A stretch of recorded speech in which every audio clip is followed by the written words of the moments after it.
Shalom, salam damai Tuhan Yesus Kristus menyertai kalian semua yang menjadi domba Kristus yang mendengarkan firman-Nya.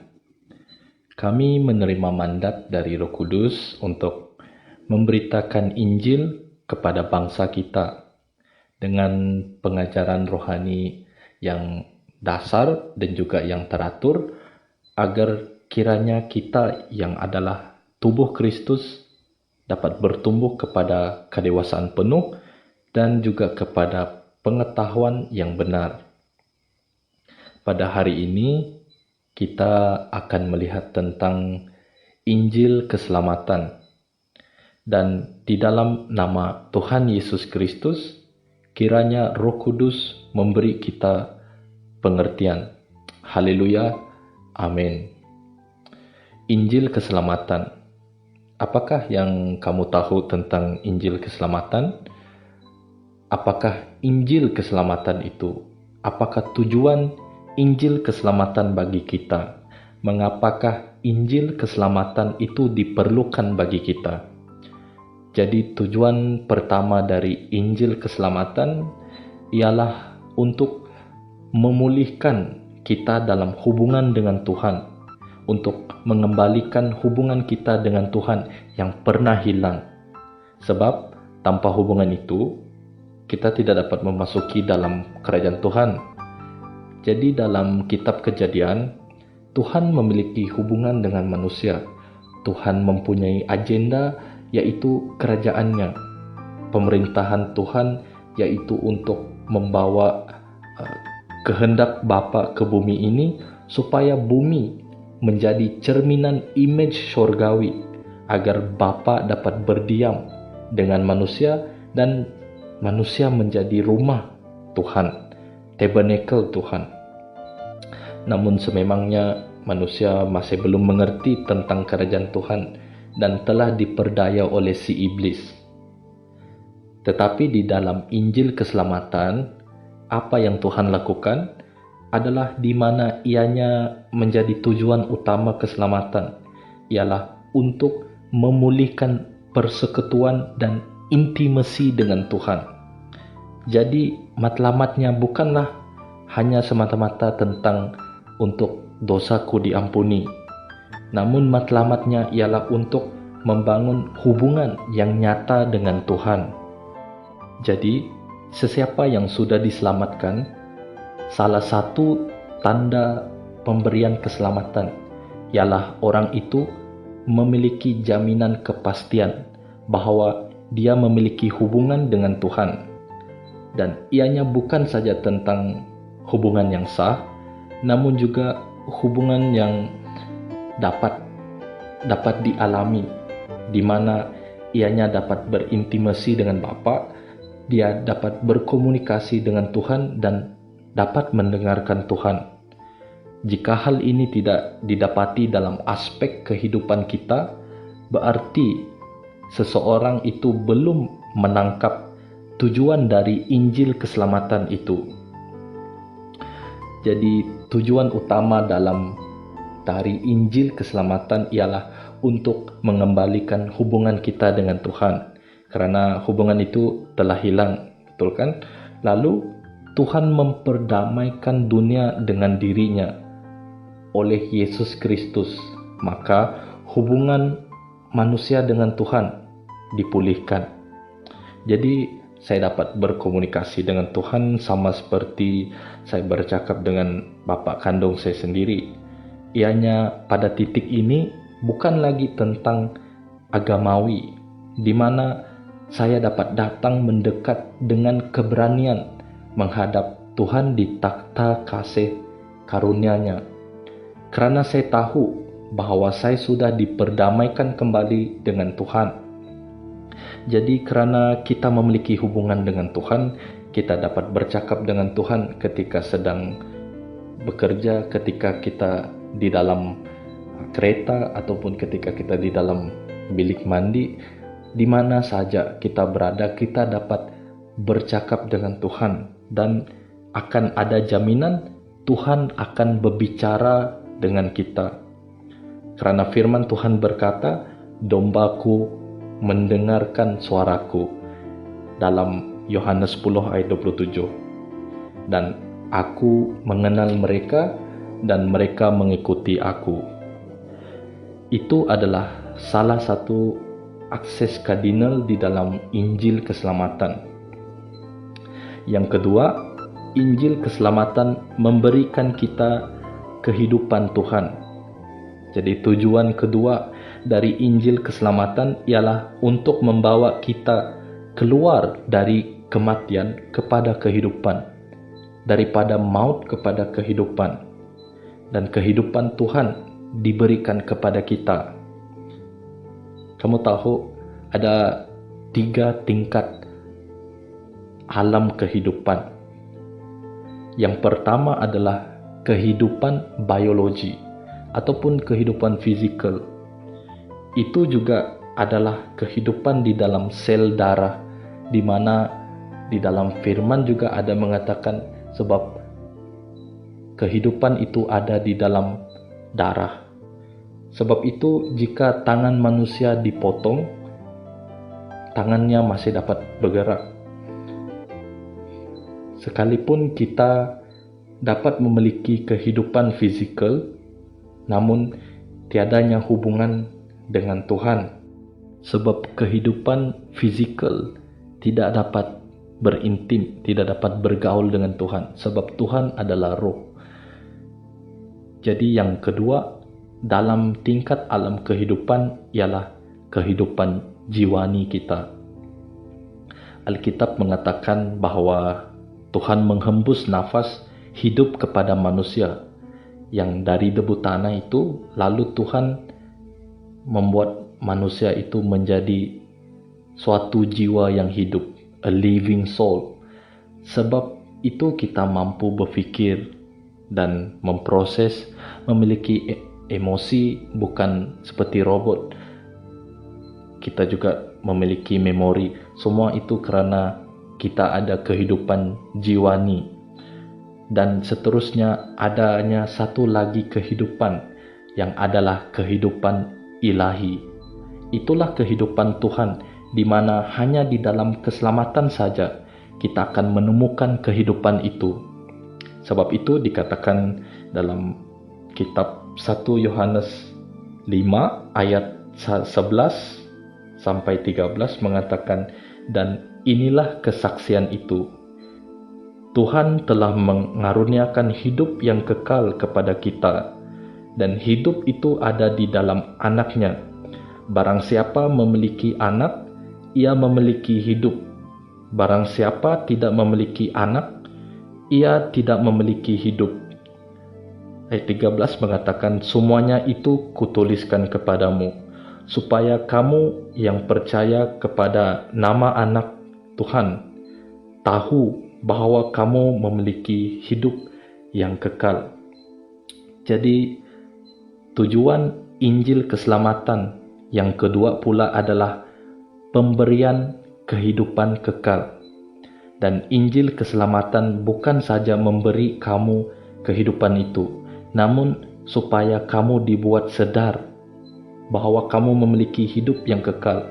Sama seperti firman ini mengatakan, inilah sebab kitab ini dituliskan kepada kita, supaya kamu percaya kepada nama anak Tuhan, supaya kamu tahu bahwa kamu memiliki hidup yang kekal, supaya kita sadar bahwa kita memiliki hidup yang kekal. Dan di saat kamu mengerti bahwa kamu memiliki kehidupan itu, maka akan ada banyak perkara yang luar biasa yang dapat kamu lakukan di dalam kekuatan kehidupan itu. Jadi yang ketiga pula tentang Injil keselamatan, kita lihat yang ketiga tentang Injil keselamatan ialah bertujuan untuk mengembalikan kita ke dalam kerajaan Tuhan. Di dalam kerajaan Tuhan, kita memiliki kekuasaan otoritas untuk mendirikan pemerintahan. Dan Alkitab mengatakan sesuatu yang sangat menarik di dalam Yohanes 3 ayat 3, di mana firman Tuhan itu berkata, Aku berkata kepadamu, Sesungguhnya, jika seorang tidak dilahirkan kembali, ia tidak dapat melihat kerajaan Tuhan. Jadi, sesiapa yang tidak selamat tidak dapat menjalankan otoritas Tuhan. Ingat, ketika Tuhan membentuk manusia dalam kitab Kejadian 1 ayat 28, di mana firman itu mengatakan ketika itu Tuhan memberkati mereka, lalu Tuhan berfirman kepada mereka, beranak cuculah dan bertambah banyak, penuhilah bumi dan taklukkanlah itu, berkuasalah atas ikan-ikan di laut dan burung-burung di udara dan atas segala binatang yang merayap di bumi.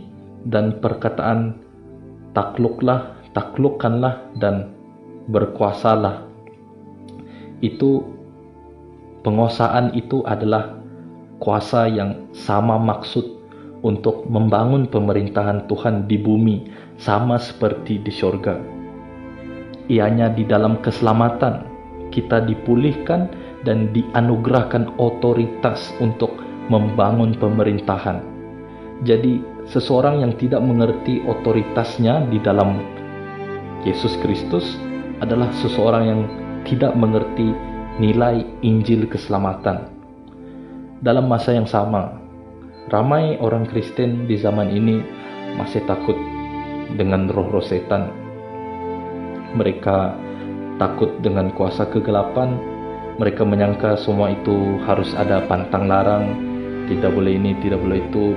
Berhati-hati karena takut adanya penguasa-penguasa, adanya roh-roh setan. Namun hakikatnya mereka hidup dalam ketakutan. Alkitab mengatakan Tuhan tidak memberikan kita roh ketakutan, melainkan kuasa, kasih, dan ketertiban. Tapi banyak Kristen tidak hidup seperti itu, namun tinggal dalam ketakutan. Jadi Alkitab juga mengatakan ketakutan mengandung hukum. Sebab itu banyak Kristen hidup seperti dihukum karena ketakutan mereka. Jadi jika Kristen mengerti otoritasnya di dalam Tuhan, maka mereka akan menghardik setan itu. Mereka akan mengusir roh-roh jahat itu. Jadi kita teruskan yang keempat dalam Injil keselamatan, ialah bertujuan untuk menyatakan kasih Bapa. Yohanes 3 ayat 16 mengatakan, karena begitu besar kasih Tuhan Bapa akan dunia ini, sehingga ia telah mengaruniakan anaknya yang tunggal, supaya setiap orang yang percaya kepadanya tidak binasa, melainkan beroleh hidup yang kekal. Jadi perwahyuan tentang Injil keselamatan ialah perwahyuan tentang kasih Bapa. Kamu tahu, orang tidak berhenti berbuat dosa karena takut akan neraka. Semua orang percaya tahu bahwa adanya neraka. Seperti yang tertulis dalam kitab Roma 1 ayat 28, di sini mengatakan, dan karena mereka tidak merasa perlu untuk mengakui Tuhan, maka Tuhan menyerahkan mereka kepada pikiran-pikiran yang terkutuk, sehingga mereka melakukan apa yang tidak pantas. Dan kemudian dinyatakan dalam ayat-ayat seterusnya tentang buah-buah pekerjaan kedagingan, semua yang bukan karakter orang percaya. Dan seterusnya di dalam Roma 1 ayat 32 pula mengatakan, sebab walaupun mereka mengetahui tuntutan-tuntutan hukum Tuhan, yaitu bahwa setiap orang yang melakukan hal-hal demikian patut dihukum mati, mereka bukan saja melakukannya sendiri, tetapi mereka juga setuju dengan mereka yang melakukannya. Jadi di sini kita lihat bahwa gertakan ancaman tentang neraka. Di sini kita lihat mereka tahu tentang adanya hukuman, namun seperti mereka tidak takut. Gertakan ancaman tentang neraka ianya tidak membuat manusia berhenti berbuat dosa. Apa yang membuat manusia berhenti berdosa ialah perwahyuan tentang kasih Bapa. Dalam 2 Korintus 5:14 mengatakan kasih Kristus menguasai kami. Jadi di dalam Injil keselamatan, kasih Bapa dinyatakan. Bila kamu menyadari akan Injil keselamatan, kamu mendapati diri kamu semakin mengasihi Tuhan dengan lebih lagi. Dan kasih itu akan membawa kamu ke dalam pemerintahan Tuhan, di mana kamu merasa berat dan sukar untuk mendukakan hati Tuhan. Sebagai contoh, seorang suami setia terhadap istrinya, bukan karena dia takut akan istrinya, namun dia setia karena ia mengasihi istrinya dengan segenap hati. Jika suami itu mendapati istrinya menangis atau istrinya berduka, hati si suami seperti hancur. Bila suami mendapati istrinya marah atau mudi, hati suami seperti tidak tenang, tidak selesa. Apa yang terjadi? Karena adanya connection, dan connection itulah yang membawanya ke dalam pemerintahan atas suami, yang menyebabkan ianya mahu menyenangkan hati si istrinya. Bukan karena suaminya itu takut akan istrinya, namun karena dia mengasihinya. Jadi seperti itu Injil keselamatan menyatakan kasih Bapa. Ada banyak orang takut dengan Tuhan, bukan takut dalam hormat, bukan takut menghormati Tuhan, namun takut karena penghakimannya. Namun mereka tidak ada kasih Bapa. Mereka seperti itulah orang agamawi. Sesiapa yang tidak mengenal kasih Bapa adalah orang agamawi, sama seperti orang Farisi.